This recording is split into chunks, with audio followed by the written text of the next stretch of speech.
Nada, me di cuenta de capaz Sí, que me pasó y no me di cuenta. le agradezco la recordación. Ahora estamos grabando. A Gracias. ver, ¿estamos grabando? Perdone, Sí, profesor, Sí, si me sí, estamos sí, grabando. permite, sí, ya no salió.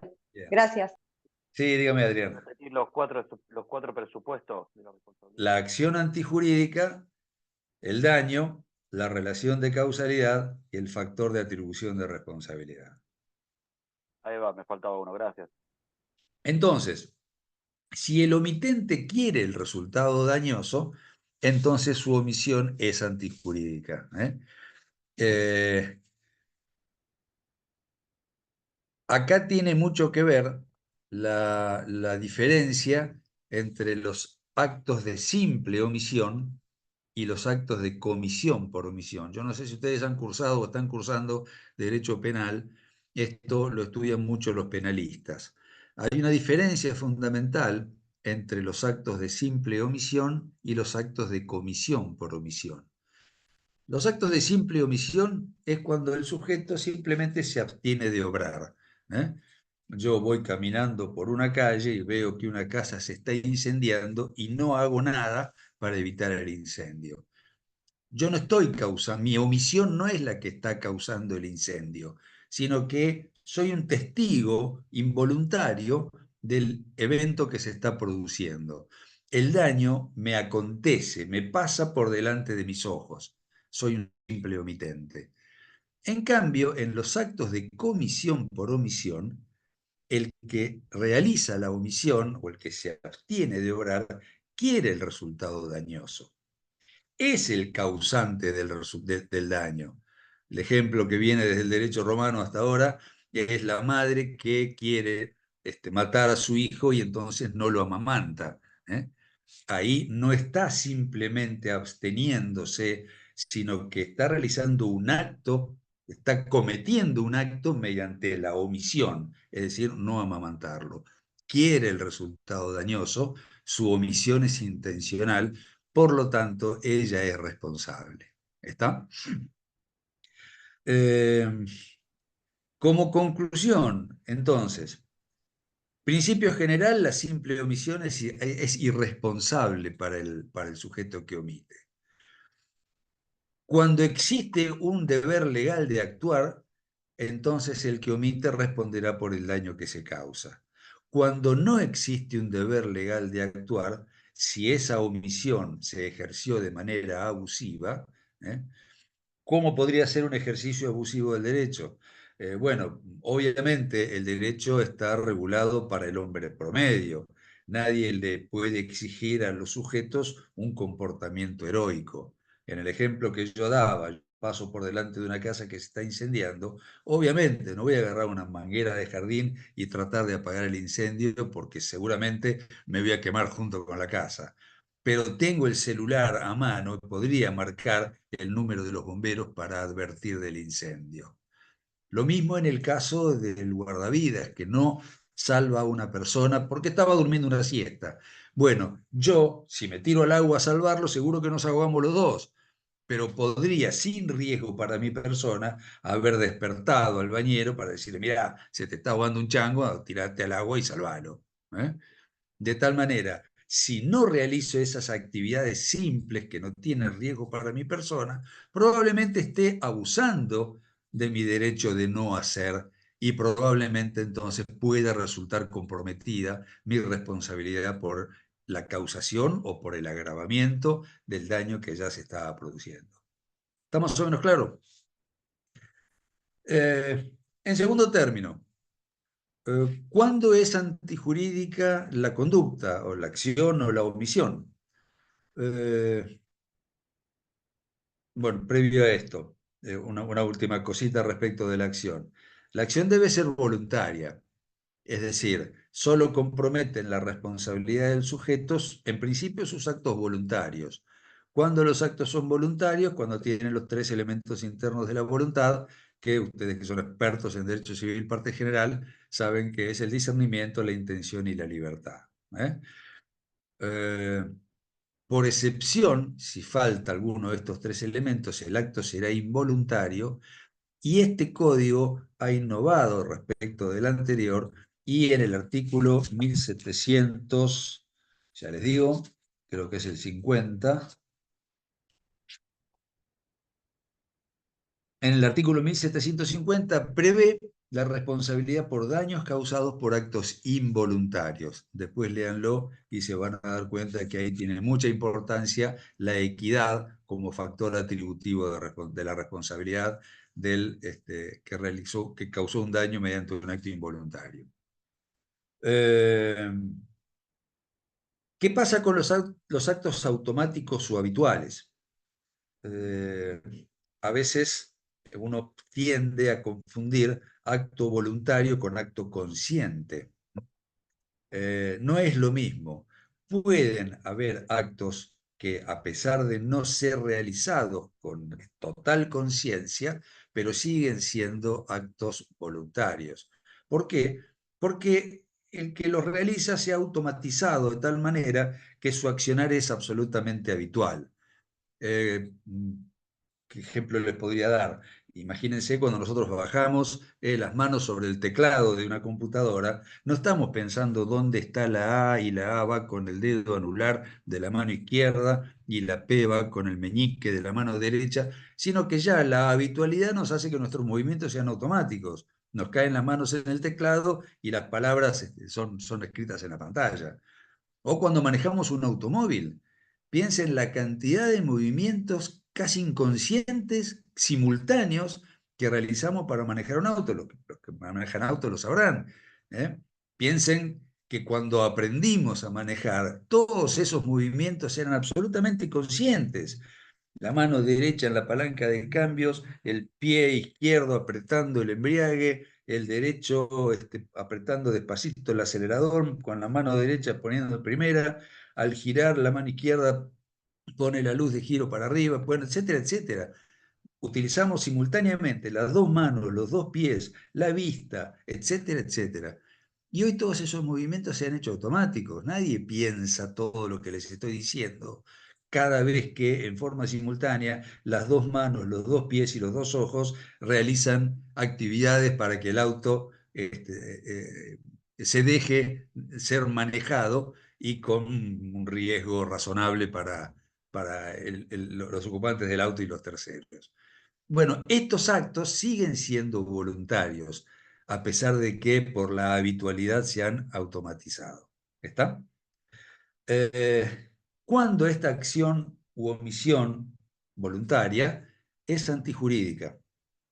Bueno, acá hubo una evolución desde la sanción del Código Civil en 1870 en adelante, evolución que trajo un debate doctrinario muy importante que, les anticipo el final, ha sido en gran medida zanjado por el artículo 1717 de nuestro Código Civil y Comercial.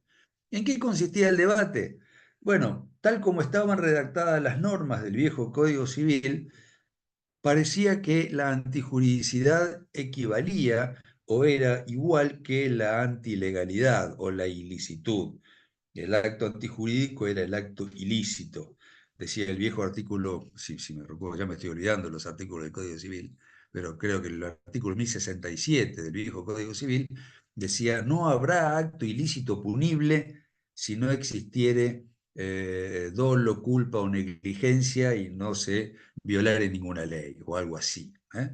Por lo tanto, confundía o identificaba al acto antijurídico con el acto ilícito. Es decir, lo que se requería era una ilicitud o antijuridicidad formal. ¿Esto qué significa o qué significaba? Que el acto era ilícito cuando violaba una ley. Claro, esto era una interpretación muy literal de una norma constitucional, que es el artículo 19 de la Constitución, que dice: nadie está obligado a hacer lo que no manda la ley ni privado de lo que ella no prohíbe. Es decir, el amplio campo es el de la licitud y el estrecho campo es el de la prohibición. Si no hay una ley que me prohíba actuar, entonces todo lo que yo realice es lícito. Pero la Corte fue interpretando esta norma y dijo que esto se aplica exclusivamente para las normas represivas, es decir, para el sistema del Código Penal o para el derecho administrativo, que lo que hacen es buscar dónde hay una infracción y aplicar una sanción. ¿Mm? Obviamente que una conducta es considerada delito cuando está tipificada en el Código Penal o en la ley penal. Si no está descrito esa conducta como delito y asignada una pena al infractor, entonces la actividad es absolutamente lícita. Ahí sí lo antijurídico coincide con lo ilícito. Pero en derecho civil las conductas no son típicas. En nuestra materia del derecho de daños, las conductas son absolutamente atípicas. Por lo tanto, se empezó a considerar la antijuridicidad no en su versión formal, es decir, cuando exista una ley formalmente sancionada, dictada por ambas cámaras del Congreso, promulgada por el Poder Ejecutivo, publicada en el Boletín Oficial, que prohíba una determinada actuación, entonces la conducta sería, si no existe todo esto, la conducta es lícita, y se empezó a trocar hacia lo que se denomina la antijuridicidad material. Cuando una acción civilmente es antijurídica, cuando está en contra del ordenamiento jurídico en general. No hace falta que exista una ley determinada que prohíba una determinada conducta para que sea antijurídica, sino que la conducta puede llegar a ser antijurídica aunque no viole ninguna ley determinada, pero viola en general el ordenamiento jurídico. Así podemos ejemplificar nuevamente con el acto abusivo. El abuso del derecho no convierte a ese acto en ilícito, pero sí en antijurídico. Y el abuso del derecho, fíjense que no viola ninguna ley. Inclusive, muy por el contrario, el que abusa de un derecho comienza ejerciendo un derecho, si bien de manera abusiva, pero no convierte en ilícita su actuación, sí en antijurídica. Por otro lado, Profe, yo ¿sí? tengo, en base a eso, más o menos armé un ejemplo de algo que puede ser antijurídico, pero no causa daño, que es, por ejemplo, cuando pasamos en rojo un semáforo y no pasa nada, digamos, no chocamos Claro, a nadie o algo por el estilo. O sea, eso es viene, antijurídico, pero no causa no, daño, ¿o no? no, le explico por qué. Sí, Para sí. el derecho de daños, el daño es esencial. O sea, dijimos que los cuatro presupuestos son la antijuridicidad, el daño, la relación de causalidad y el factor de atribución. Eso nos diferencia, entre otras grandes diferencias, con el derecho penal. El derecho penal o el administrativo no requieren la existencia del daño. Cruzar un semáforo en rojo y si no atropello a nadie, estoy infringiendo una norma de derecho administrativo y seré pasible de una sanción, una multa que estará tipificada en el Código de Faltas. El delito de abuso de armas o de tenencia de arma de guerra, aunque no cause ningún daño, aunque no le dispare a nadie, ya estoy cometiendo un delito. Se llaman delitos de mero peligro o de peligro abstracto, donde no hay daño. En el derecho de daños, en el derecho de la responsabilidad civil, en general en el derecho civil, si no hay daño causado, no hay hecho antijurídico. Con lo cual le diría, si yo voy a 150 kilómetros por hora por una calle urbana, no estoy cometiendo para el derecho de daños, no estoy cometiendo ningún acto antijurídico. ¿Cuándo lo cometeré? En el momento que se me cruce un hombre en bicicleta y lo atropelle. Sí estoy cometiendo una falta municipal, porque violo una norma del derecho administrativo que es el Código de Faltas. El Código de Faltas de Tránsito. ¿Está? Perfecto. Les decía, en segundo término, el viejo Código Civil lo que exigía era que la antijuridicidad sea obrada por un sujeto culpable. Es decir, no solo exigía la confrontación de la acción con una norma o con el ordenamiento jurídico, sino que exigía que hubiera culpabilidad en su doble versión, culpa estricta o dolo.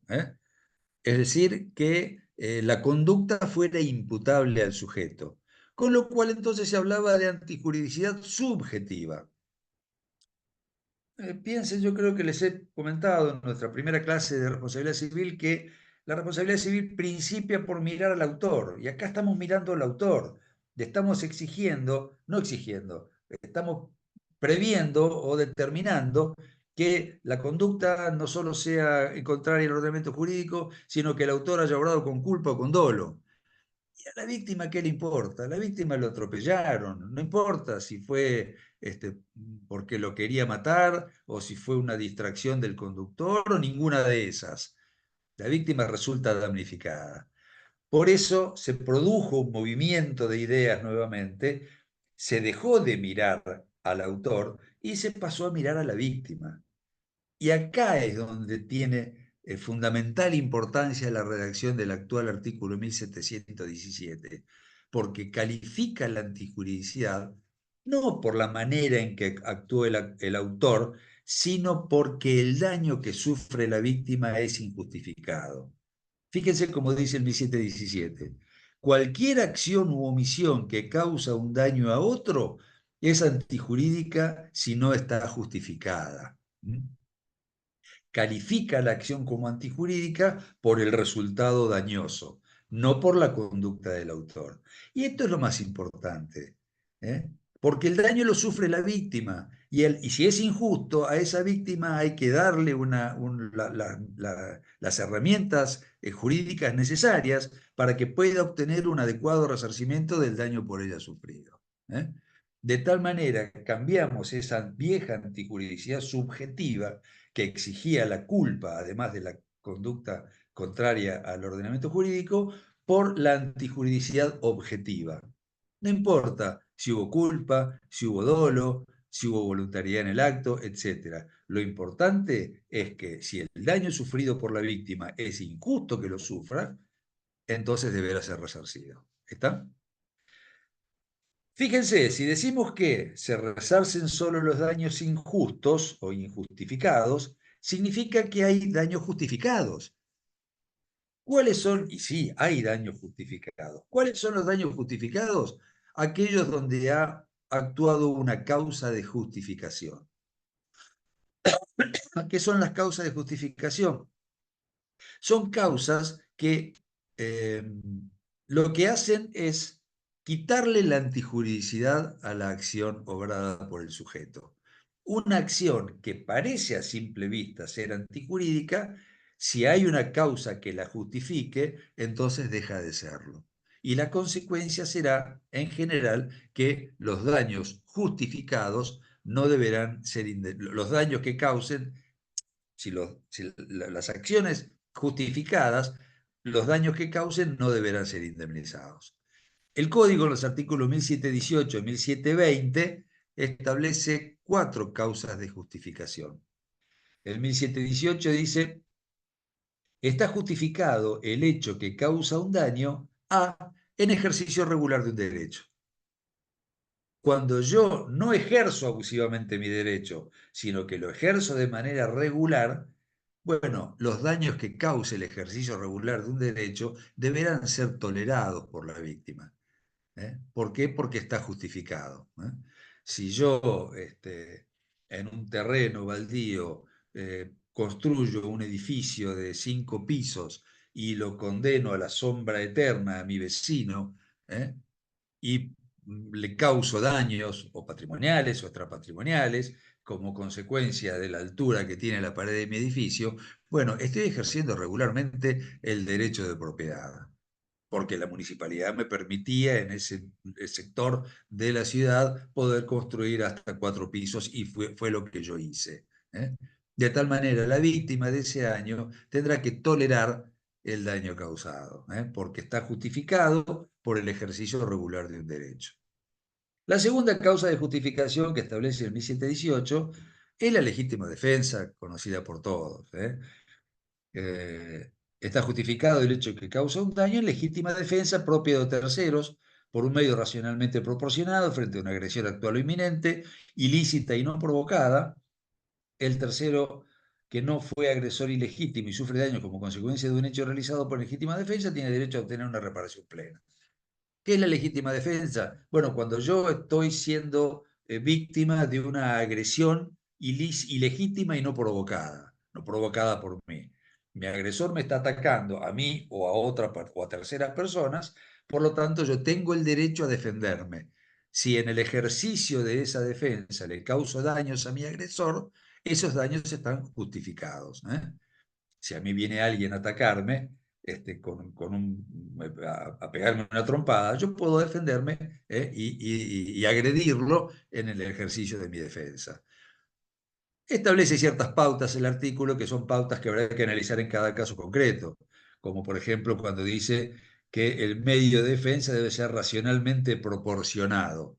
Bueno, ¿esto qué significa? Que si me atacan sin armas, no puedo contestar pegándole un balazo. Pero eso dependerá de las circunstancias. Si a mí me viene a atacar un boxeador profesional y pretende pegarme una trompada, una sola trompada de un boxeador profesional en mi mandíbula me puede provocar automáticamente la muerte, ¿eh? Por lo tanto, no me va a alcanzar un tanque de guerra para poder dispararle y el medio va a ser racionalmente proporcionado. Ahora, si me viene a atacar un nene de 10 años, no puedo pegarle un palo por la cabeza, ¿eh? Depende de la circunstancia de cada caso concreto, el juez deberá analizar si hubo o no hubo proporcionalidad racional en el medio utilizado para defenderme. ¿Está claro? Otra cosa, la agresión debe ser ilegítima y no provocada. Qué sé yo, el policía que está persiguiendo a un ladrón y para frenarlo se le tira encima, el ladrón se cae y se rompe la nariz, y se da vuelta y pretende pegar una trompada al policía para defenderse, esa defensa no es legítima, porque la agresión del policía no es ilegítima. Los policías están para reprimir la realización de delitos, de tal manera ahí no habría legítima defensa. ¿Sí? El tercer inciso habla del estado de necesidad. Dice, está justificado el hecho que causa un daño, C, para evitar un mal actual o inminente de otro modo inevitable que amenaza a la gente o a un tercero. ¿Qué es el estado de necesidad? Cuando se causa un daño menor para evitar un daño mayor, en general. ¿Eh? eh, el bombero que llega a la casa que se está incendiando y la puerta de acceso está cerrada y no hay posibilidad de obtener rápidamente la llave. Bueno, de un hachazo probablemente romperá la puerta y entrará, pero apagó el incendio, es decir, rompió la puerta para salvar la casa. De esta manera, el dueño de la casa después no va a poder demandar al cuerpo de bomberos por el daño sufrido por la puerta de su casa, porque fue un daño realizado, no cabe duda que había un acto de necesidad. ¿La necesidad cuál era? Y apagar el incendio para evitar el agravamiento del daño. ¿Está? Recuerden que el estado de necesidad siempre se predica o siempre funciona como causa de justificación respecto de daños materiales, no respecto de daños a las personas, ¿eh? Los clásicos ejemplos del bote de náufrago que acepta 10 personas y hay 11. Bueno, no hay estado de necesidad porque el hecho de que haya que echar al agua a uno para que se salven 10, porque acá se está causando un daño a una persona. Que esa decisión alguien la va a tener que tomar y bueno, la va a tener que tomar. Pero después se tendrá que atener a las consecuencias jurídicas que ese acto ilícito le ha causado, ¿eh? El cuarto, la cuarta causa de justificación es el consentimiento del damnificado. Consentimiento del damnificado está en el artículo 1720, que dice, sin perjuicio de disposiciones especiales, el consentimiento libre e informado del damnificado en la medida en que no constituye una cláusula abusiva, libera de la responsabilidad por los daños derivados de la lesión de bienes disponibles. Acá habría para hacer un curso solamente con este artículo, pero en 2 minutos trataré de resumir lo que pretende decir el artículo. Y lo vamos a ejemplificar con las intervenciones quirúrgicas, que es el lugar más común donde se debe exigir del paciente que preste un consentimiento para la práctica que le pretenden realizar, ¿eh? A todos más, en mayor o menor medida nos ha pasado cuando nos internamos o hemos internado a algún paciente en una clínica para un tratamiento, para una intervención quirúrgica, que ahí en la parte administrativa de la clínica nos dan un papel ya pre-redactado y nos dicen firme acá abajo es el consentimiento informado. No es así como debería manejarse el tema, ¿eh? El consentimiento es informado. Es decir, yo tengo que prestar consentimiento por los eventuales daños que pueda sufrir como consecuencia del tratamiento o de la intervención quirúrgica, pero a mí me los tienen que informar. No es simplemente completar el formulario con la fecha, mis datos y la firma, sino que tiene que venir el médico, no el empleado administrativo, tiene que venir el anestesista, no el empleado administrativo, y advertirme, y en un idioma que yo pueda comprender. Eso lo tienen que realizar los profesionales de acuerdo con los pacientes con los que interactúen, cuáles pueden ser los peligros, ¿eh? Que por supuesto también deberán ser analizado esto en cada caso concreto. No se pueden dar reglas generales. Qué sé yo, si yo voy a una guardia de una clínica porque tengo una uña encarnada, ¿eh? Bueno, no va a venir el médico a decirme, mire, que le vamos a hacer un tratamiento, pero que si esto falla le puede agarrar una gangrena y podemos llegar a cortarle el dedo o el brazo o hasta el hombro, ¿eh? Y eso es una exageración, pero depende de la naturaleza de la intervención o del tratamiento. Imagínense en intervenciones quirúrgicas importantes, cerebrales o en tratamientos oncológicos, ahí sí el consentimiento debe ser claramente informado al paciente para que él tenga la libertad y la información necesaria para poder prestar su consentimiento. ¿Mm? En segundo término, fíjense que es una norma supletoria, porque dice sin perjuicio de disposiciones especiales. ¿Esto qué significa? Cuando continúa el artículo dice el consentimiento libre e informado del damnificado, en la medida que no constituye una cláusula abusiva, libera de la responsabilidad por los daños derivados de la lesión de bienes disponibles. La palabra disponibles es muy importante. Ejemplifiquemos con nuestro cuerpo. ¿Cuáles son las partes disponibles de nuestro cuerpo? Aquellas que, cercenadas, digamos, vuelven a crecer o se vuelven a reproducir. Bueno, yo en el caso del pelo ya no, pero en la época en que uno iba a la peluquería, bueno, yo le prestaba el consentimiento al peluquero para que me corte partes de mi cuerpo, que era el pelo. ¿Pero por qué? Con la tranquilidad que volvía a crecer. O si me voy a hacer las uñas, o los contratos de lactancia, por ejemplo, o la donación de sangre. Uno perfectamente presta el consentimiento para que en un laboratorio le extraigan sangre, porque sabe que la sangre rápidamente se vuelve vuelve al volumen que tenía antes de la transfusión, ¿eh? Esos son bienes disponibles.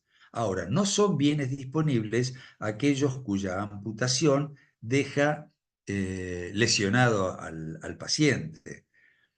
Por eso es tan importante todas las previsiones que tiene la ley de trasplantes de órganos, fundamentalmente para trasplantes entre personas vivas, no de un muerto a un vivo, ¿eh? Entre personas vivas solo se puede realizar trasplantes uno de dos órganos duales. Un riñón, por ejemplo, se puede donar, pero no se podría donar los dos riñones porque no puedo seguir viviendo con dos riñones. De tal manera, los bienes disponibles son aquellos que se vuelven a reproducir. Con esto, ¿qué les quiero decir? Que si solo tuviéramos este artículo, antes que eso, yo, como dice claramente al final que solamente el consentimiento sirve para liberar de responsabilidad por la lesión a bienes disponibles, yo no podría ir a decirle a un médico amigo, mira, el dedo meñique me molesta, vos sabés que me incomoda como la gran 7, ¿por qué no me lo cortás? Y el médico amigo me dice, sí, pero primero firmame acá, el consentimiento. Sí, quédate tranquilo, no te hagas problema. Le firmo el consentimiento informado y me corta el dedo. Este no es un bien disponible porque el dedo meñique no me vuelve a crecer. Por lo tanto, al día siguiente le podría yo iniciar un juicio de daños y perjuicios por la lesión a un bien no disponible.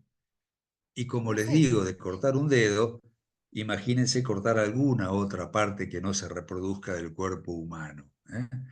Las operaciones esterilizantes o de cambio de sexo, que en una época eran operaciones antijurídicas. ¿Por qué? Porque el consentimiento informado no servía, porque era respecto de bienes indisponibles, ¿sí? las operaciones de cambio de sexo producen la amputación de partes no renovables del cuerpo humano y el paciente queda estéril con imposibilidad de reproducción, que es una de las funciones naturales de los seres vivientes. Pero, como la primera parte dice, sin perjuicio de disposiciones especiales, hay una ley de principios del siglo XXI, no recuerdo ahora el número, que volvió lícitas o volvió jurídicas las ligaduras de trompa para las mujeres o la vasectomía para los hombres. De tal manera, hoy esas intervenciones son lícitas, no por lo que diga el artículo 1720, sino por lo que dice esa disposición legal especial. Con lo cual, todo esto lo comento para remarcar el carácter supletorio de la norma esta del 1720. ¿Está claro? El segundo presupuesto de la responsabilidad. Una consulta, profe. Dígame, ¿dónde está? ¿Y qué pasaría si prestas el consentimiento, o sea, y te dicen... Ay, no la veo, Pilar. ¿Usted no tiene cámara por contestarle a un nombre? ¿No se quiere mostrar o está en pijama? Ahí está. Dígame ahora. si yo prestara el consentimiento, pero y me dicen es una cirugía riesgosa, puede, qué sé yo, perder el brazo, Sí. me lo avisan. Y es un bien indisponible sería. En Sí. ese caso, Usted puede oponerse. Usted toma la decisión. Pero si la alternativa es perder el brazo o perder la vida, obviamente que se va a optar por perder el brazo. Claro, si yo tengo una infección generalizada en mi brazo, no es que estoy tomando, no es que estoy prestando el consentimiento para que graciosamente me amputen un miembro, sino que acá incluso le digo, casi habría un estado de necesidad, porque si no me amputan el brazo a determinada altura, la gangrena me va a provocar una infección generalizada y el riesgo sería perder la vida. ¿Entiende? perfecto. Sí. Bueno. El segundo de los elementos de los presupuestos de la responsabilidad es el daño.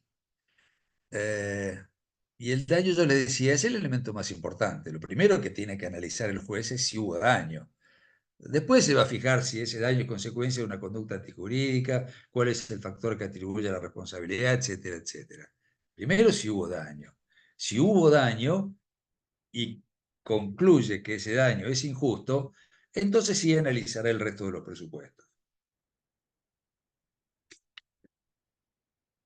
El artículo 1737 define al daño de la siguiente manera. Dice, hay daño cuando se lesiona un derecho o un interés no reprobado por el ordenamiento jurídico que tenga por objeto la persona, el patrimonio o un derecho de incidencia colectiva. Es una definición bastante buena y muy moderna. ¿Por qué? Miren, cuando yo estudié Derecho, hace 2 o 3 años, en la década del 80 del siglo pasado, el daño era solo la lesión a un derecho subjetivo. Es decir, si no había un derecho subjetivo, los derechos subjetivos, recuerdan, son intereses jurídicamente protegidos. Si no había un derecho subjetivo lesionado, no había daño. Los daños a simples intereses no tenían resarcimiento. Y siempre se comentaba el tema de la muerte de una persona, la diferencia que había de si esa persona estaba casada, es decir, había contraído matrimonio de acuerdo con la ley de matrimonio civil, o vivía en concubinato, se llamaba antes, ahora se llama unión convivencial. Entonces se decía, si muere el marido, si lo atropellan al marido y muere, entonces la cónyuge supérstite, o el cónyuge supérstite, siempre lo matamos a él, podríamos matarla a ella, y el cónyuge supérstite, el viudo o la viuda, tienen derecho a un resarcimiento. Y estaba establecido en el artículo, si mal no recuerdo, 1084 del Código Civil, que ese resarcimiento a favor de la viuda o de la cónyuge supérstite era lo necesario, y los hijos del muerto, era todo lo necesario para su subsistencia hacia adelante, una especie de lucro cesante, de todo lo que no iba a percibir como consecuencia de que el marido era el que paraba la olla, eso se lo podía reclamar al automovilista que lo había atropellado. En cambio, si vivía en concubinato, la concubina no tenía ningún derecho, porque la concubina no es cónyuge supérstite. Cónyuge supérstite sobreviviente es la que tenía la libreta, la que estaba legalmente casada. El concubinato era una relación de hecho que generaba intereses, pero no, como era un hecho, los hechos no generan derechos, por lo tanto no había ningún derecho jurídico, no había ningún derecho subjetivo lesionado, y por lo tanto la concubina no tenía ni siquiera derecho a demandar ese resarcimiento. Aunque tuvieran un concubinato de 40 años, con hijos, nietos, familia, etcétera, etcétera. Fíjense hasta qué punto era la injusticia de la solución. Fallos jurisprudenciales de finales del siglo XX, hay un fallo del año 97, un fallo plenario de las cámaras civiles de Capital Federal, creo que era algo así como FMC contra el puente, era la carátula del juicio, donde los jueces resolvieron que la concubina o el concubino tenía derecho a obtener un resarcimiento. ¿Y esto por qué? Porque la cuestión había que analizarla de acuerdo con las pautas del derecho de daños y no con las del derecho de familia. Hasta ese momento se analizaba todo esta situación desde el punto de vista del derecho de familia. Ah, es concubina, no se le doy el resarcimiento. Ah, es viuda, le doy el resarcimiento. No había que buscar viudas o concubinas, había que buscar damnificadas. ¿Y es justo o es injusto que la concubina sufra el daño? Es injusto. Por lo tanto, había que encontrar la vuelta como para otorgarle un resarcimiento. Y bueno, en ese momento se decidió que si el concubinato era un concubinato perfecto, es decir, vivían en concubinato por decisión propia, porque no se habían querido casar, no porque no se podían casar porque existía un vínculo matrimonial anterior no disuelto, lo que haría que el concubinato fuera ilícito. ¿Por qué? Porque los concubinos, si había un vínculo matrimonial anterior no disuelto, estaban violando el deber de fidelidad. Desde hace 40 años que lo venían violando, porque ya les digo, tenían un concubinato de muchos años. Bueno, todas cuestiones que las últimas reformas al Código Civil y Comercial han eliminado. Ya no existe más la fidelidad o infidelidad como causa del divorcio. El divorcio hoy es casi un trámite administrativo, es una decisión unilateral incausada o bilateral incausada de los cónyuges y no se exige una vez disuelto el vínculo, no existe más el deber de fidelidad. Por lo tanto, por eso dice hoy el Profe, código, ya te profe. atiendo, Ah, ya te sí. atiendo, No, déjame no, que está termine. bien. Por eso Gracias. dice en 1737, hay daño cuando se lesiona un derecho o un interés no reprobado por el ordenamiento jurídico. Los intereses lesionados, los intereses dañados, también son pasibles de ser indemnizados, no solo los derechos dañados.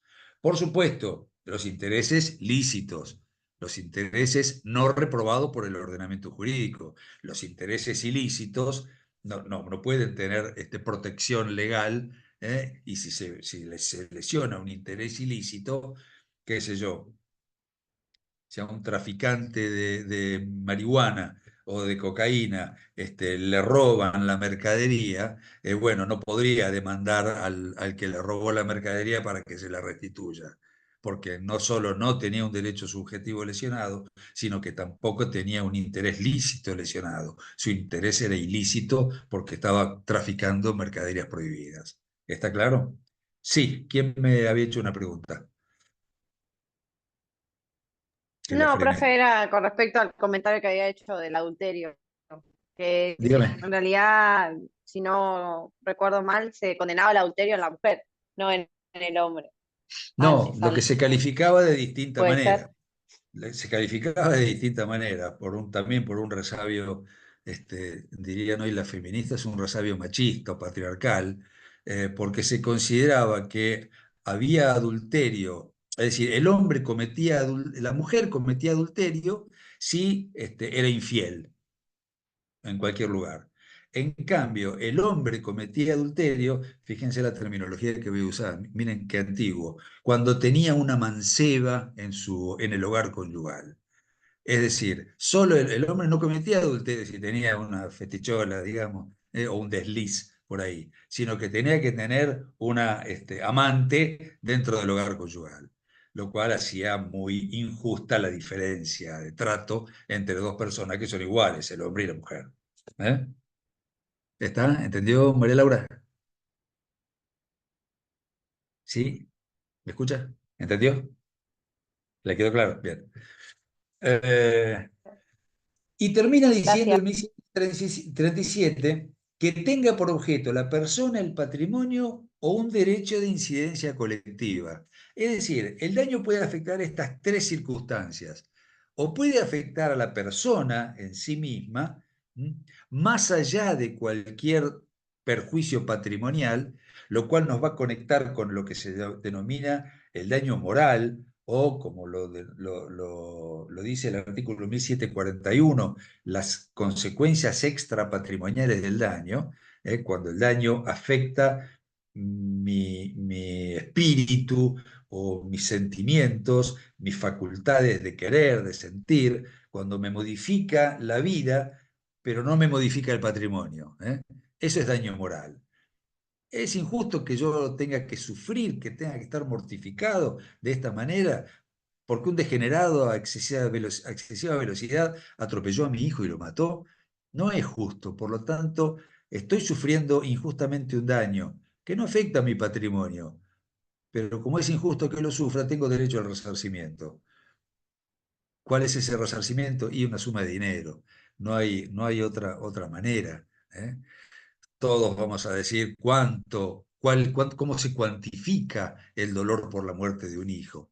Bueno, pero las modernas teorías respecto de la naturaleza del daño moral han dado un poco en el clavo al decir que el daño moral no es ponerle un precio al sufrimiento, ponerle un precio al dolor que estoy sintiendo como consecuencia del daño, sino que lo que hace es ponerle un precio a las satisfacciones sustitutivas que yo podría obtener en reemplazo de la muerte de mi hijo. Eh, por supuesto que la muerte de un hijo es irreemplazable, no hay manera de sustituirla, pero puedo llegar a tener algún tipo de placeres compensatorios que no los podría llegar a tener si no se me indemnizara el daño moral. Por ejemplo, con el dinero obtenido en concepto de daño moral, puedo crear una fundación o una asociación civil para prevenir los accidentes de tránsito si mi hijo murió en un accidente de tránsito. Y es lo que dice la última parte del artículo 1741, la última parte el último párrafo del 1741, cuando dice el monto de la indemnización, el monto de la indemnización por daño moral, debe fijarse ponderando las satisfacciones sustitutivas y compensatorias que pueden procurar las sumas reconocidas. De tal manera, el juez lo que tiene que hacer cuando va a condenar por daño moral no es establecer baremos o tablas o tarifas, como se hacía hasta hace muy pocos años. Lo que tiene que hacer es, bueno, en este caso concreto, ¿qué suma yo juez, qué suma le tendría que reconocer para que obtenga algún placer sustitutivo, alguna satisfacción complementaria? Y ahí tiene que arribar a un monto determinado, que puede ser menor, mayor, alto, bajo, lo que fuera, pero que pueda garantizarle a la víctima poder pagar esas satisfacciones sustitutivas y complementarias al daño sufrido. ¿Está? En segundo término, el daño se sufre en el patrimonio, es toda la teoría del daño patrimonial. El daño patrimonial es el daño emergente y el lucro cesante. El daño emergente es todos los gastos que yo tengo que hacer, todas las pérdidas que yo sufro como consecuencia de la que me provocó la acción antijurídica. Cada vez que meto la mano en el bolsillo para hacer un pago, es un daño emergente. Me atropellan, me fracturan una pierna, me tienen que llevar a un centro hospitalario, ahí tengo que sacar plata para pagarle al médico sus horarios, sacar plata para pagar en el centro hospitalario la internación, sacar plata para pagar la farmacia los medicamentos, sacar plata para pagarle a la kinesióloga luego la rehabilitación física, sacar plata para pagarle a la psicóloga la rehabilitación psíquica, si es que procede. Cada vez que yo hago un gasto, eso es daño emergente. Y el lucro cesante son las ganancias que no voy a percibir como consecuencia del daño. Como consecuencia de la factura de la pierna, tuve 3 meses sin ir a trabajar. Y yo soy propietario de un kiosco, y si no levanto la persiana del kiosco, el kiosco no labura. Y si yo no laburo, no entra plata. Por lo tanto, esas ganancias dejadas de percibir, que son fácilmente cuantificables. Bueno, habrá que analizar qué facturó, cuánto ganó ese kiosco en los 3 meses anteriores y proyectar eso hacia 3 meses adelante, y el juez va a obtener un monto lo más aproximado posible a lo que dejó de percibir, a la ganancia que dejó de percibir como consecuencia de estar 3 meses parado. Y por último dice, o un derecho de incidencia colectiva. Esto ustedes, derecho constitucional, sí habrán visto, habrán estudiado los derechos, los intereses difusos o los derechos de incidencia colectiva, que son aquellos donde no existe nadie personalmente dañado, pero sí hay un derecho de todos, un derecho difuso, colectivo, que ha resultado perjudicado. Esto es muy común en el derecho ambiental cuando se produce un daño ambiental.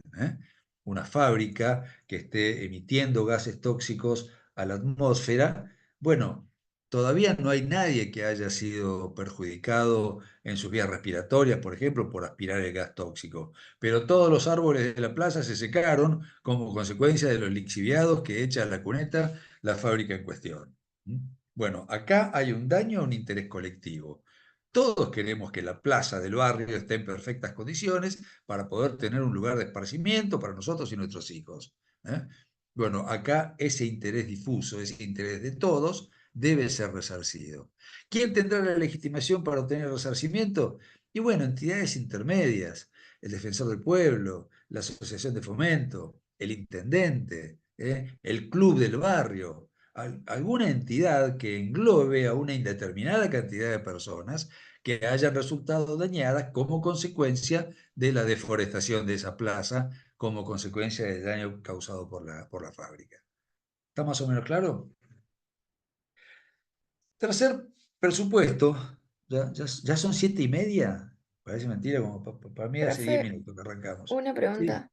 dígame. ¿Este tiene que ver con el punto que hablaba de la reparación plena? Eh, no dije nada de la reparación plena, pero expláyese un poquito más, explíqueme cuál es su inquietud. Em, Porque, o sea, se tendría que indemnizar, em, por ejemplo, el daño emergente y el lucro cesante. Esas dos cosas juntas vendrían a ser reparación plena o nada que ver. La reparación plena la tenemos en el artículo 1740, que dice la reparación plena coincide con la finalidad del derecho de daño. ¿Cuál es la finalidad del derecho de daños? Volver las cosas al estado anterior al hecho dañoso. Es decir, colocar a la víctima en el mismo lugar que estaba antes de producirse el daño. Ya sea por la reposición efectiva de las cosas al estado anterior, o ya sea por el pago de una suma de dinero. La víctima va a volver a estar, nunca va a volver a estar en la misma situación que antes, porque hay daños que no son indemnizables. Decíamos, por ejemplo, la muerte de un ser querido. Por supuesto que a mí me van a llenar de plata, pero mi hijo no va a resucitar, aunque me paguen el daño emergente, el lucro cesante y el daño moral.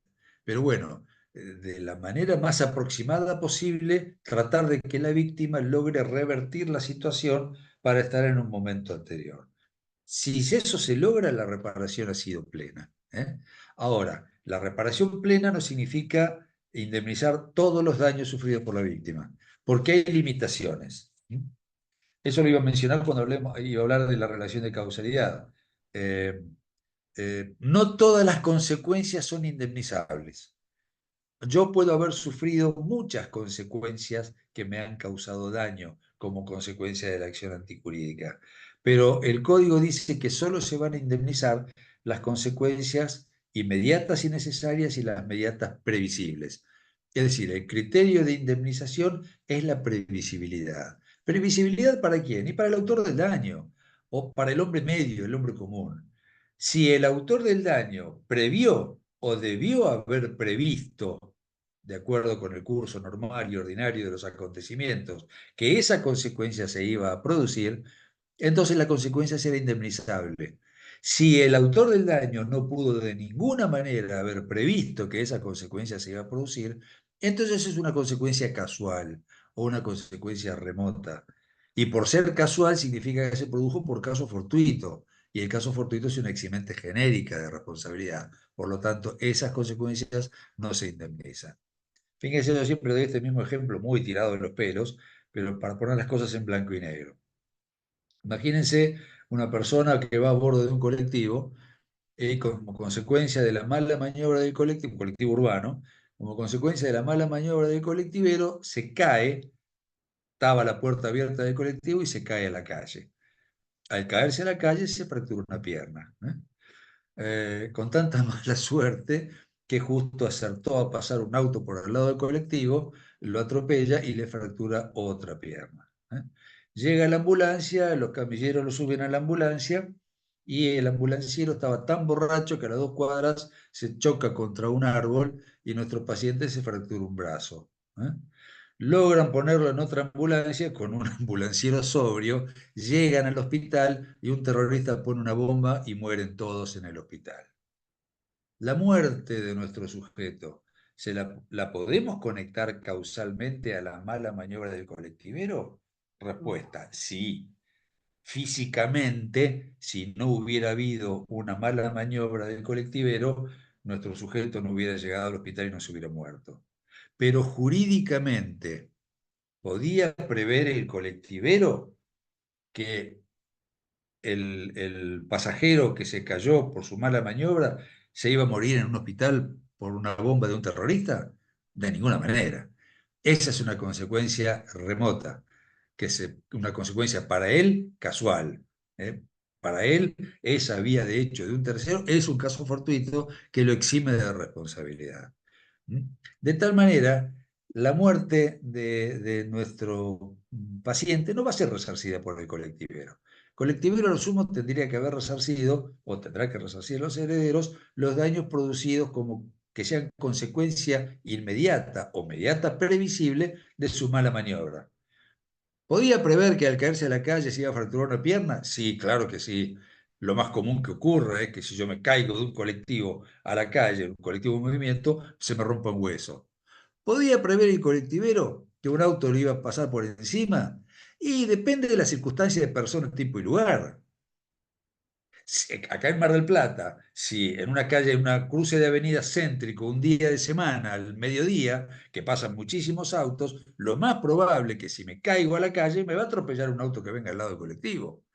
Es una consecuencia inmediata previsible. Lo que de ninguna manera podía prever el colectivero que el ambulanciero iba a estar borracho o que el terrorista iba a poner una bomba en el hospital. ¿Estamos más o menos claros?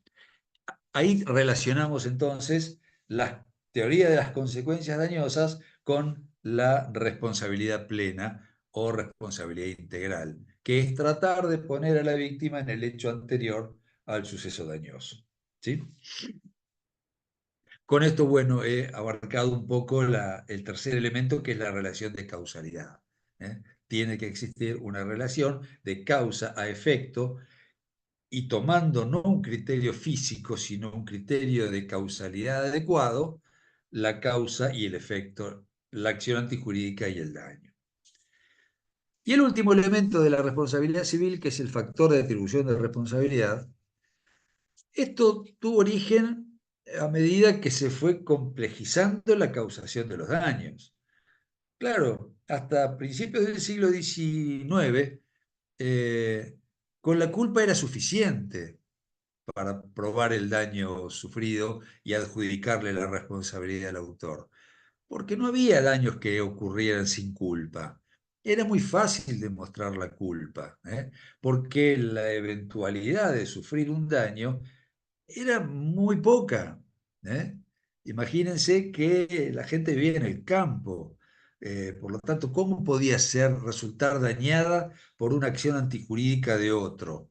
Se dañaría a sí mismo porque empujando el arado se caía y se cortaría una pierna, ¿eh? Pero vivían con muy poca interacción entre los sujetos. Pero claro, cuando ocurre la segunda revolución industrial y la gente se muda del campo a la ciudad, a trabajar en las fábricas con máquinas infernales que producían daños habitualmente, entonces sí la teoría de la culpa quedó chica y hubo que inventar otros criterios que atribuyan la responsabilidad a alguien para que no quede esos daños sin indemnizar. El pobre obrero que se lastimaba a sí mismo por una imprudencia o por una negligencia en el manejo de la máquina, bueno, de alguna manera el patrón tenía que ser responsable y por eso se crea la teoría del riesgo. El patrón se aprovecha de los beneficios que le provoca la actividad de los obreros, es justo también que se perjudique con los daños que los obreros sufren. Y luego, cuando se complejizó mucho más la vida urbana, la vida en sociedad, porque los autos, las calles se llenaron de autos, y bueno, primero hubo autos y después hubo códigos de tránsito. Por lo tanto, pusieron los autos en las calles, pero las calles no tenían mano y contramano, no existían las presunciones del que viene por la derecha, ni las velocidades máximas, y qué sé yo, primero habrán inventado el auto y después inventaron el freno del auto. Por lo tanto, la gente resultaba atropellada por la nueva tecnología que eran los autos a motor, de manera muy, muy habitual. Y si la víctima tenía que demostrar la culpa del conductor del auto, a veces le resultaba muy difícil. Por ahí el conductor del auto no había cometido ninguna culpa, sino que el peatón cruzó justo cuando venía el auto y el auto lo atropelló. Y era justo que se quede sin indemnización. ¿eh? Tenía que encontrarse alguna manera de responsabilizar al dueño del auto, al conductor del auto.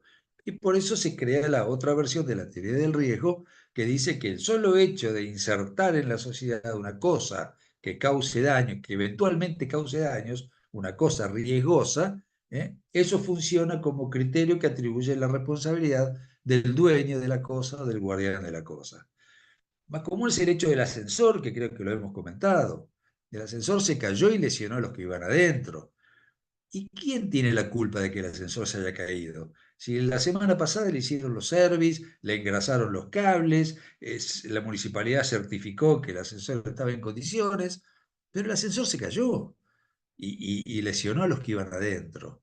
Bueno, y son ellos entonces los que tienen que soportar las consecuencias patrimoniales del daño.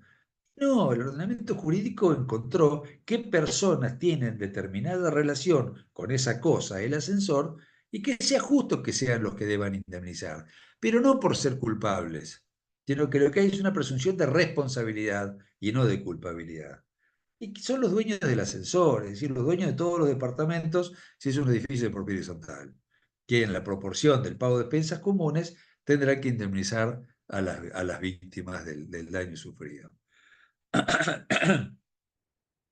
En la responsabilidad indirecta, cuando el principal responde por los daños que causan sus dependientes, en ejercicio o con ocasión de sus funciones.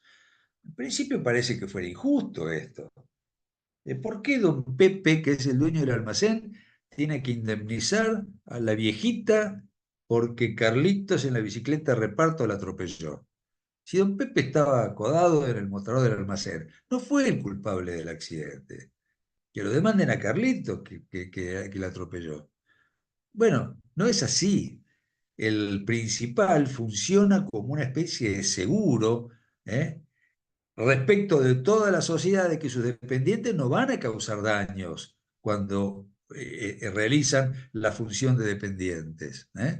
De tal manera, si los causan, entra a funcionar el seguro del principal y es el principal el que saldrá a indemnizar los daños que algún otro integrante de la sociedad haya sufrido como consecuencia del daño causado por su dependiente.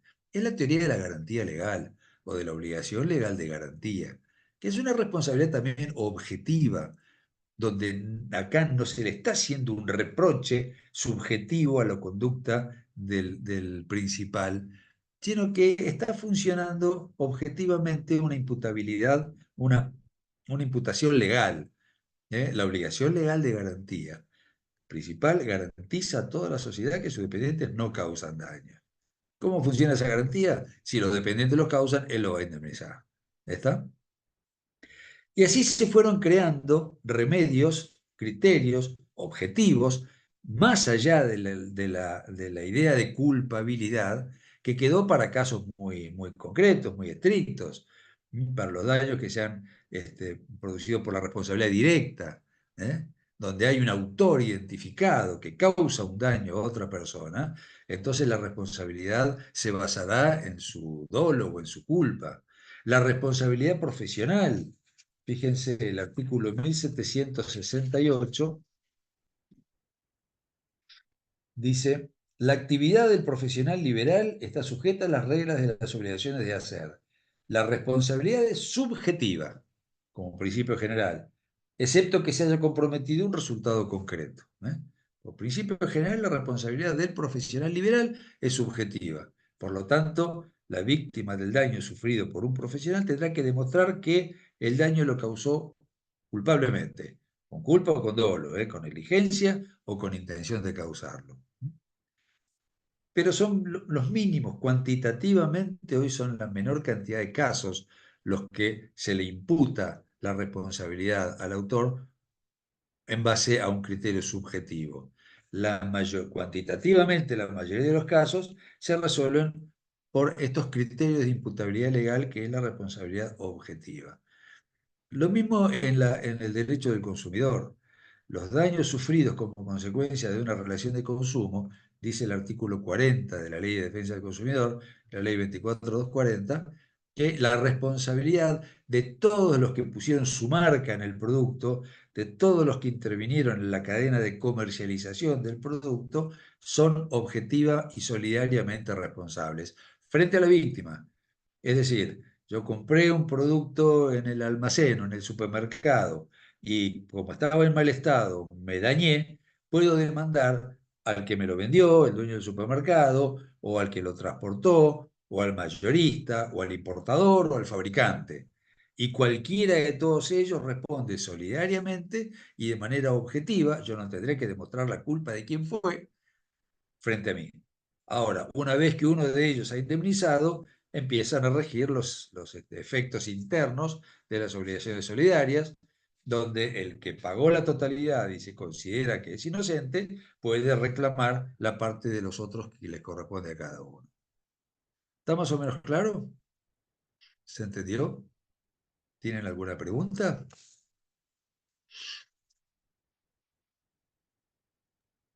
Profe, le hago una pregunta. No, profe, con respecto al parcial, al segundo parcial. No sé Espérame, si María es con Laura, respecto a lo que recién terminó de hablar.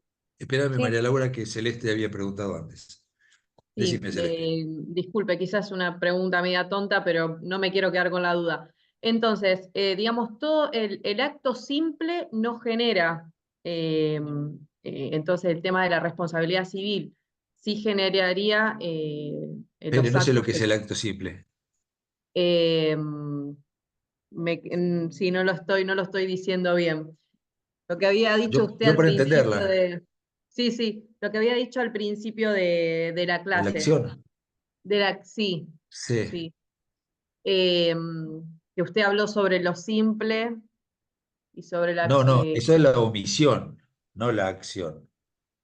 La simple omisión o los actos de comisión. Eso, exacto. Bien. Entonces, sí iría Los por actos el de acto de comisión comisión. en los actos de comisión por omisión Si la comisión por omisión causa el daño, siempre hay responsabilidad del que omitió, pero queriendo el resultado.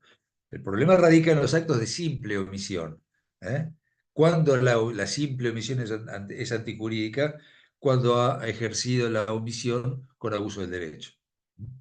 Perfecto, Si eso quería. su no hacer lo realizó regularmente, ejerciendo regularmente su derecho de no hacer, aunque el daño ocurra, él no será responsable.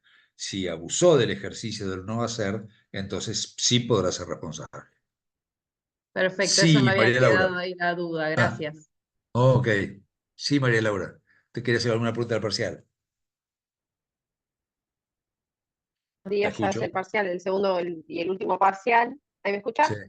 Sí, la escucho. La escucho. Hay un cierto delay, pero la escucho. Ella no me escucha. Simplemente eso. ¿Pero cuál es la pregunta? Ah, se le corta mucho, María Laura. Ahora la tenemos, yo por lo menos la tengo congelada. No sé, ¿ustedes la ven congelada o la ven? Eh, ¿A mí me ven? Sí, ¿Estamos conectados todavía? sí. Sí, Pero a se ve que María a María Laura Laura no le funciona bien. la veo congelada y no le alcancé a entender cuál era su inquietud respecto del parcial. Si me la quiere escribir por ¿Ahí me el chat, escucha? sí. ¿Por qué no me la escribe la pregunta por el chat? Sí, ahí Porque le la... mandé. ¿Cuáles eran las Ah, unidades que entraban para el segundo parcial? Simplemente eso. ahí está, unidad del segundo parcial. ¿Cuándo es el segundo parcial? Lo que pasa es que esto no lo manejo yo, lo maneja Emiliano y este no está ahora, está de viaje. El 4 de julio. El 4. Podríamos pactar, esperen a ver si encuentro el programa. Aguárdenme un segundito, no se vayan. El programa dice que entra de la unidad 9 a la 21. Ah, entonces tiene la información. Se las ha pasado Emiliano entonces. De la 9 a la 21. ¿Mm? Podríamos limitarlo un poco más, es demasiado largo. Eh, Vamos a hacer de la 17 a la 21. Es decir, vamos a circunscribirlo a temas de responsabilidad civil. Temas de la parte general de derecho a las obligaciones lo vamos a dejar fuera del parcial. ¿Correcto? De la 17 a la 21. Gracias, En profesor. todo caso, después lo vamos a publicar en la mensajería o en la plataforma para que los que no Em, están ahora presentes lo sepan. ¿Eh? Ahí en el programa hay dos unidades marcadas como 17. ¿Vendría a ser desde la primera 17? Sí, debe ser un error de impresión. 17A, 17B. Y después de la 17 que viene, la 18 o la 19. Yo no lo tengo a la Hay dos vista ahora. 17. La primera Y dice funciones, que esa está bien, cerca pero sería y después de la segunda 17, ¿qué bolilla viene? ¿Qué unidad viene? 18. Ah, bueno, está mal impreso entonces. Ok. Están todas trastocadas. Bueno, las dos 17, la 19, la 20 y la 18, la 19, la 20 y la 21. Esas serían las unidades que entran para el parcial. Bien. Yo tenía ¿Eh? una duda de la clase anterior, que vendría a ser la Dígame, primera 17. dígame. Em, Estudiando se me confundieron o sea, no logré entender la función sancionatoria. No entiendo si la función sancionatoria es lo mismo que hablar de daños punitivos o los daños punitivos están dentro de la sanción, de la función sancionatoria. Bueno, sí, es más o menos lo mismo, es una cuestión terminológica. Yo particularmente sostengo que no existe una tal función sancionatoria, sino que esta pretendida función sancionatoria sería una subespecie de la función preventiva. ¿Y en qué consisten las sanciones en la responsabilidad civil? En aplicarle, además de la indemnización, al autor del daño, y depende de la manera en que haya causado el daño. Por ejemplo, si causó el daño evidenciando un desprecio total por los derechos de los demás, no alcanza simplemente con que se indemnice el daño causado, sino que corresponde además que se le aplique una sanción que se resuelve mediante la aplicación de los daños punitivos, es correcto lo que usted dice, que le sea gravoso. ¿Y esto qué efecto tiene? Disuadirlo para que se abstenga en el futuro de cometer los mismos actos, las mismas conductas ilícitas. Esto se aplicó con muy buenos resultados en Estados Unidos. Yo creo que comenté o está ahí en la plataforma el caso del Ford Pinto, que era un auto que tenía un defecto de fabricación donde un choque desde atrás rompía el tanque de nafta y el auto se incendiaba. Y en un caso, el caso Grimshaw contra Ford Motors, se llegó a la conclusión de que los ingenieros de la Ford conocían este defecto del auto y lo soslayaron. ¿Por qué? Porque le resultaba más barato indemnizar a las posibles víctimas por año por accidentes en el Ford Pinto que modificar todo el sistema de fabricación del auto e incluso recuperar todas las unidades que estaban andando por la calle para corregirles el defecto. Entonces, era más barato indemnizar que prevenir, lo que decía la Escuela del Análisis Económico del Derecho. Y es una visión muy deshumanizada, porque siempre hay que prevenir para evitar que haya damnificado, para evitar que haya gente muerta o gente discapacitada como consecuencia del daño sufrido. Entonces, ¿qué hizo el jurado en este juicio? Además de condenar a la FOR a pagar los daños efectivamente sufridos, que fueron de 1,5 millones, le aplicó una multa en concepto de daños punitivos de 150 millones de dólares. De tal manera, no solo tuvo un efecto sancionador, castigarlo por haber actuado mal, sino que tuvo un efecto disuasivo, porque ahora ya no le resultaba más barato indemnizar que prevenir, porque iba a tener que pagar multas muy, muy onerosas, y sino que además tuvo un efecto ejemplificador hacia las otras automotrices, para que no solo la Ford, sino la General Motors, la Chrysler, todas las que giran en el mercado automotriz norteamericano, se cuiden porque saben que ya aplicaron una multa de 150 millones de dólares que les estropea toda la ecuación económico-financiera y le provoca quebrantos, gastos mucho más graves que prevenir el daño. Y ¿Entiende cómo es la cuestión?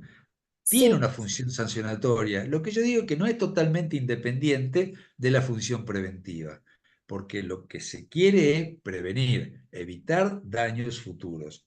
¿Cómo lo evitamos? Y aplicando a los daños actuales una multa importante que le duela al autor del daño. ¿Sí? ahora entendí mejor.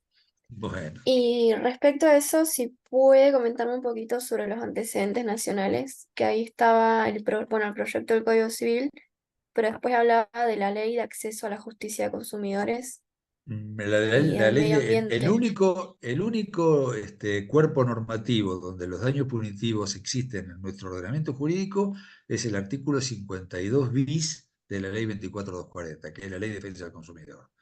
Es decir, solamente en nuestro país se pueden aplicar daños punitivos cuando hay la causación de un daño en determinadas condiciones dentro de una relación de consumo, es decir, entre proveedores y consumidores, no en general.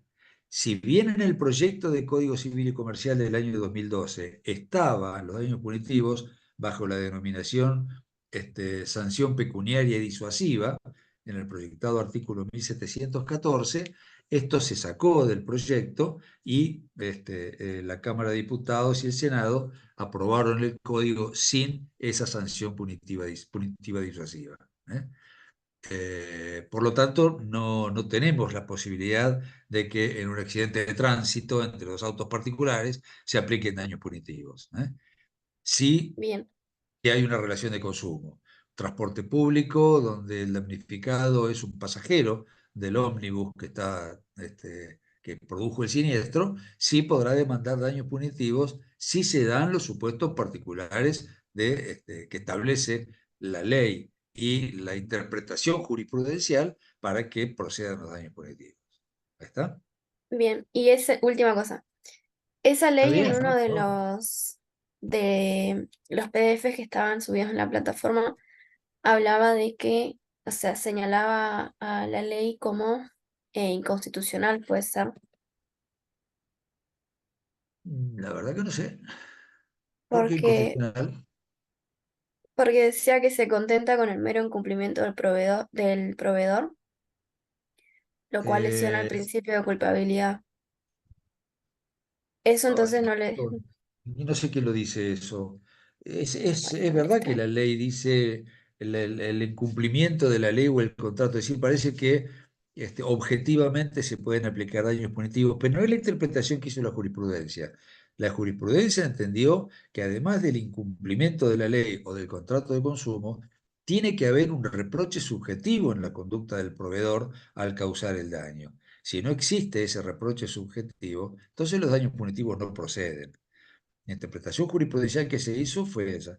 Quizás el tema de la inconstitucionalidad eh, pues nunca se resolvió a favor de que es inconstitucional, sino todo lo contrario. Los que plantearon la inconstitucionalidad sostenían que violaba las garantías del debido proceso porque aplicaba sanciones que son propias de un ordenamiento represivo, como es el Código Penal o el derecho administrativo, en una ley de derecho común, como es la Ley de Defensa del Consumidor. Pero nunca prosperó, ninguna jurisprudencia declaró la inconstitucionalidad por ese motivo. ¿Eh? Bien, entonces irrelevante. O sea, lo que me tiene que quedar claro es que o sea, en relación consumidor-proveedor sería la única manera donde se puede aplicar un daño punitivo. Sí, sabiendo el artículo 52 bis, la 24240, es más que suficiente, por lo menos para el parcial. Gracias. ¿Eh? Bueno, Bueno, ¿alguna pregunta más? Bueno, les agradezco mucho. Este es nuestro último encuentro sincrónico, pero bueno, seguimos conectados por las otras vías de comunicación. Que yo, bueno, ustedes habrán visto que yo un poco me meto en la plataforma, pero mi esclavo es más habitualmente contesta las consultas y bueno, y me comenta y estoy al tanto de todas sus inquietudes. Bueno, muchas gracias a todos y nos seguimos viendo o nos seguimos conectando. Chao, Gracias. gracias. Gracias. Hasta Gracias, luego. profe. Chao, Gracias. gracias. Hasta luego.